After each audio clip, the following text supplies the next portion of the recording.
Muqaddimah kemarin, amma ba'du fa'lam ayyuhal harisul muqbil al-iktibasil ilm al-mudhiru min nafsihi sidq ar-raghbah wa farta ta'attushi ilayh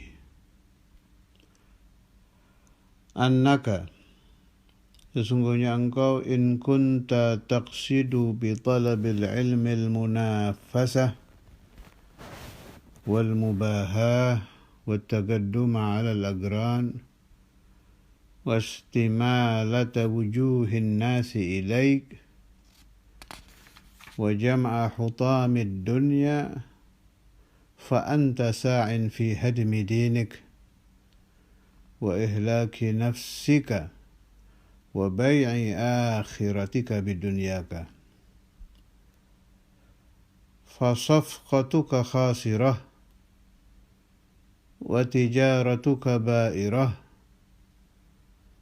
ومعلمك معين لك على إسيانك وشريك لك في خسرانك وهو كبائع سيف من قاطع طريق كما قال صلى الله عليه وسلم من أعان على معصية ولو بشطر كلمة كان شريكا له فيها. Ini sudah memasuki masalah niat. Apabila engkau mempunyai maksud talabul ilmi, mencari ilmu, al-munafasata berlomba-lomba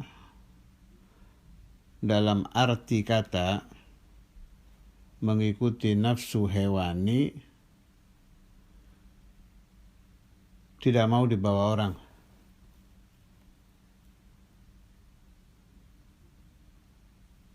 Kalau berlomba-lombanya itu lillah, ikhlas, tidak apa-apa.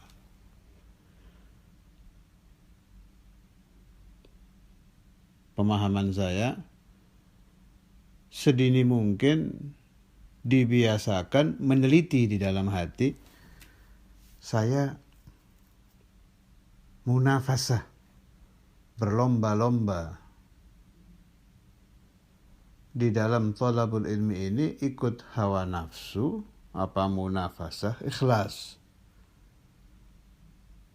Karena ada ajaran fastabiqul khairat, kita sering dengar berlomba-lombalah dalam kebaikan, tapi lillah. Atau dibahasakan begini, berlomba-lombalah di dalam keikhlasan thalabul ilmi, itu boleh. Berlomba-lombalah di dalam menjadi orang paling rajin tapi ikhlas fi thalabil ilmi gitu. Jadi jangan sampai salah paham, kalimat munafasah dijadikan sabab untuk al-kasalu fi thalabil ilmi, malas di dalam mencari ilmu. Bukan ke sana maksudnya ini. Ringkas cerita, Imam Ghazali ini beliau ajarkan melatih diri mulai dari ibtidaiyah thalabul ilm, sambil rajin, sambil mujahadatun nafas, sambil munafasah fi talabil ilmi, menilik hati ikhlas apa tidak, lillah apa tidak. Itu maksudnya.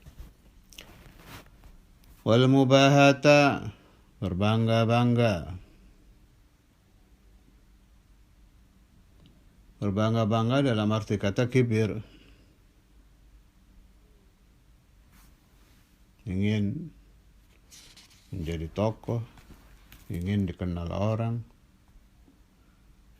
Tapi sebetulnya kibir urusan ilmu ini mulai santri, dasar hatinya kotor ya sudah ada kibir. Apalagi nanti kalau jadi kiai.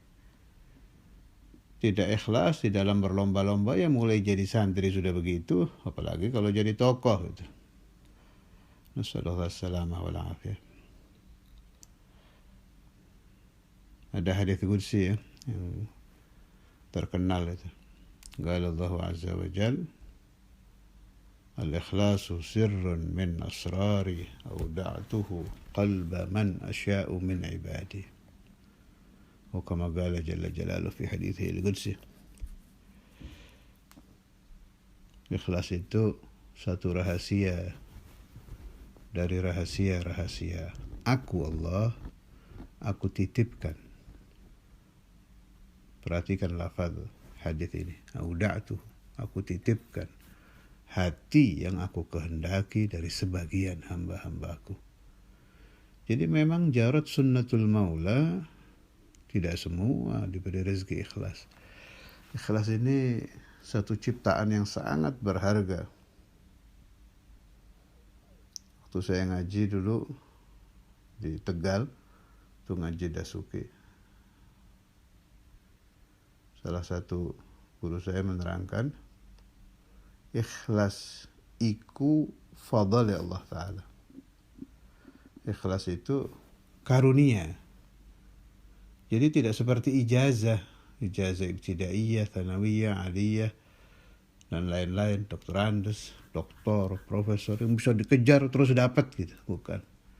Bisa dikejar, dimohon, diminta, dapat tidaknya terserah Allah. Kalau bahasanya para wali itu yang saya tiru dari ucapan-ucapan mereka, ada istilah yang sebetulnya bukan untuk ikhlas, tapi saya masukkan untuk ini juga. Ikhlas itu tidak ada madrasahnya. Murni karunia Allah subhanahu wa ta'ala. Allahumma ja'alna wa iyyakum minal mukhlisin.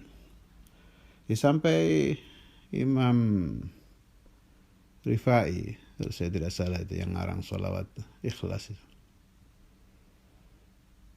Sampai beliau karang sholawat khusus supaya Allah Ta'ala memberikan ikhlas.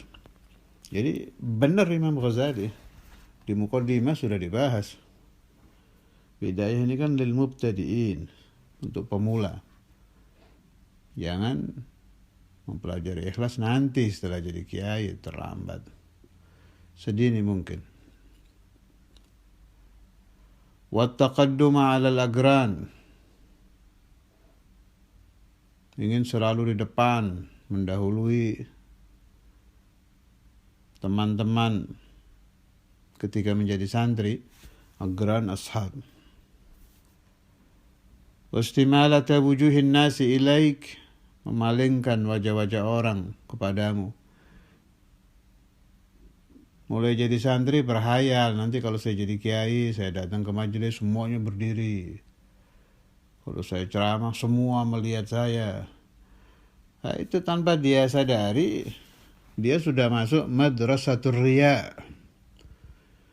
Siapa syekhnya? Syaitan. Di mana beradanya? Di dalam pikiran dia, di dalam hati dia.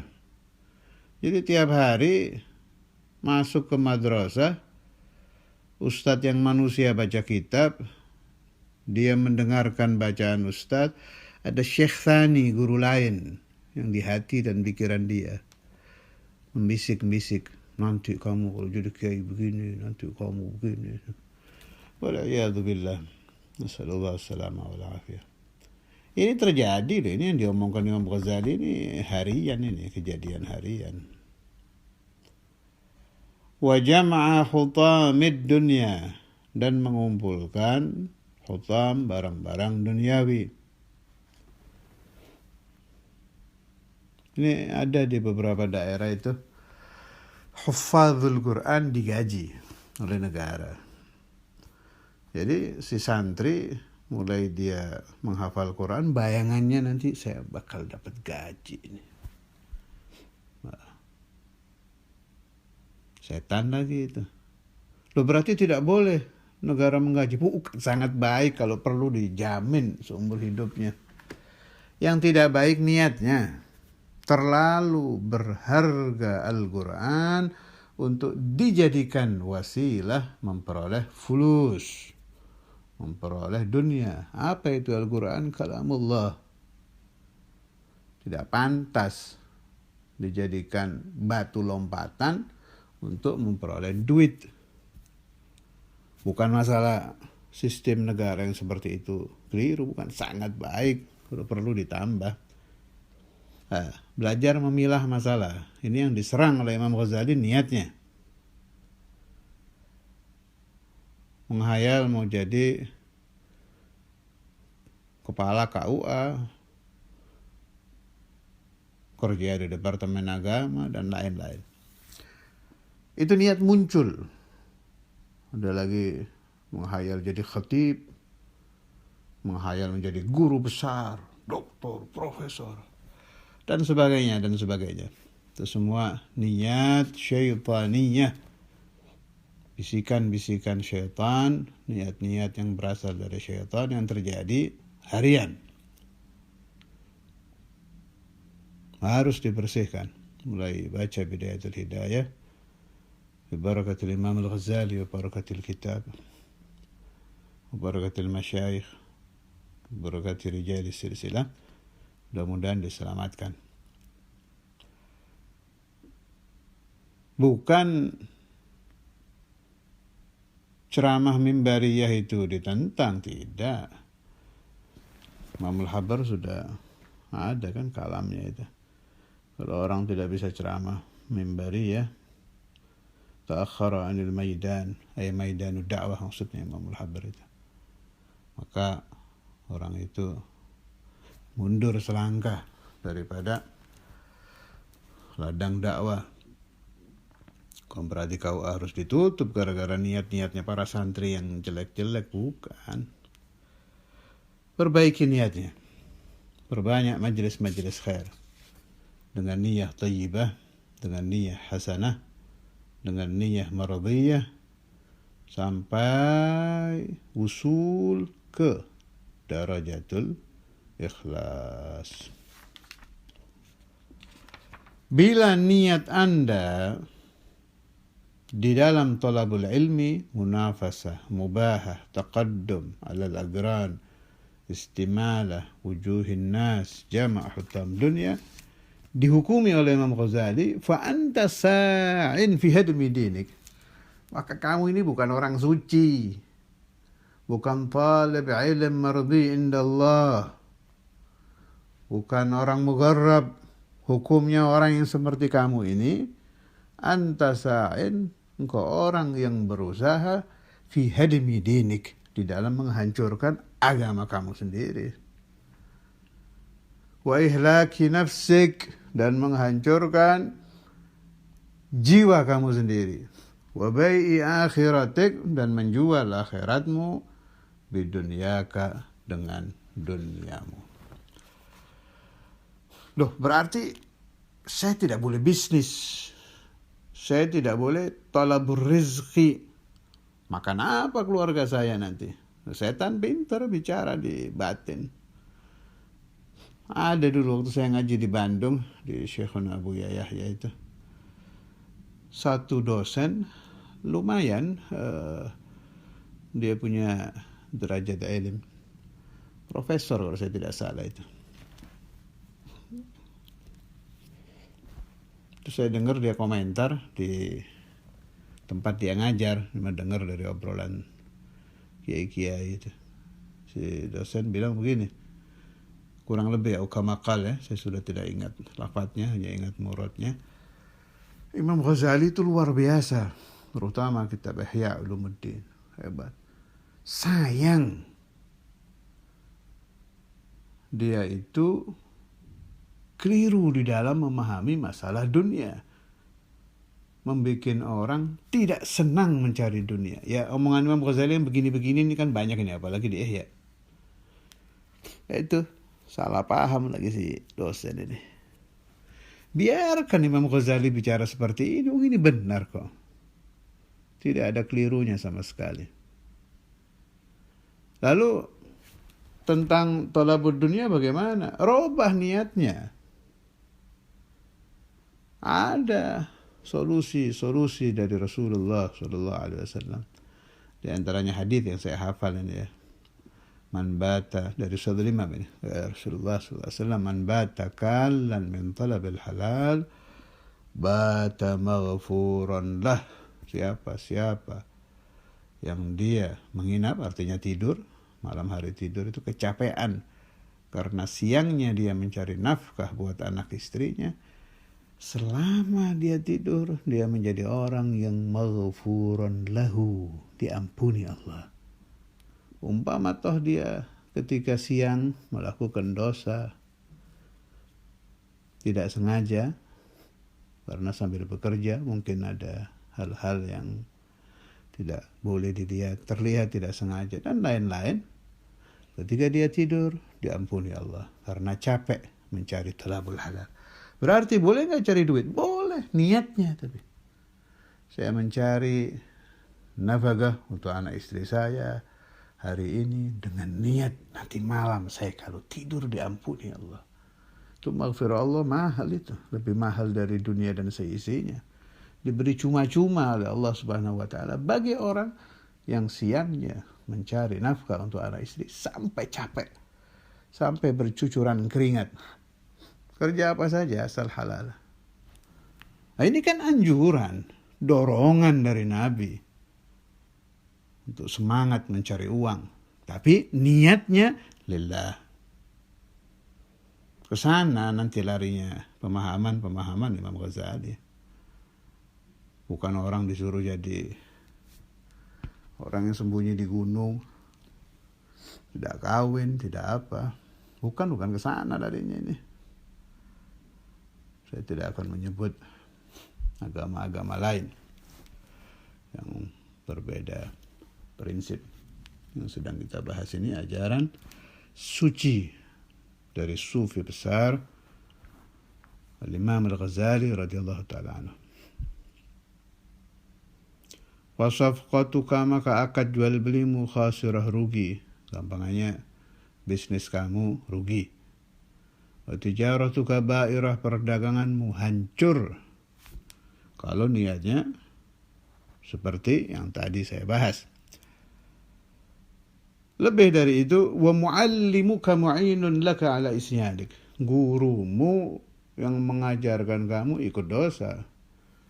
Mu'inun menolong laka kepadamu ala isyanika atas maksiatmu. Wa syarikun, dan sekutu, teman di dalam mendapat dosa si guru. Juga teman di dalam kerugian. Wasyarikun, dan sekutu laka fi khusranik. Bukan hanya ini, dosanya juga kena. Wa huwa kaba'i saif. Si muallim seperti orang yang menjual pedang min di sini maknanya ke. Qati'i tariq, seorang begal, seorang perampok. Sudah tahu orang pekerjaannya merampok, Anda menjual senjata kepadanya, otomatis kena dosa gitu maksudnya. Ini senjata yang dijual, Quran, hadis, kitab-kitab, dalil-dalil kepada santri yang niatnya busuk. Kama qala sallallahu alaihi wasallam, sebagaimana sabda Rasulullah sallallahu alaihi wasallam, man na'ana ala maksiatin, siapa-siapa yang menolong maksiat, walau bisyatri kalimatin, meskipun dengan setengah kalimat, kana syarikan lahu fiha, maka dia menjadi sekutu di dalam maksiat tersebut. Maksudnya itu umpama membunuh, bahasa Indonesianya kan bunuhlah, ini baru ngomong bu aja sudah kena dosa.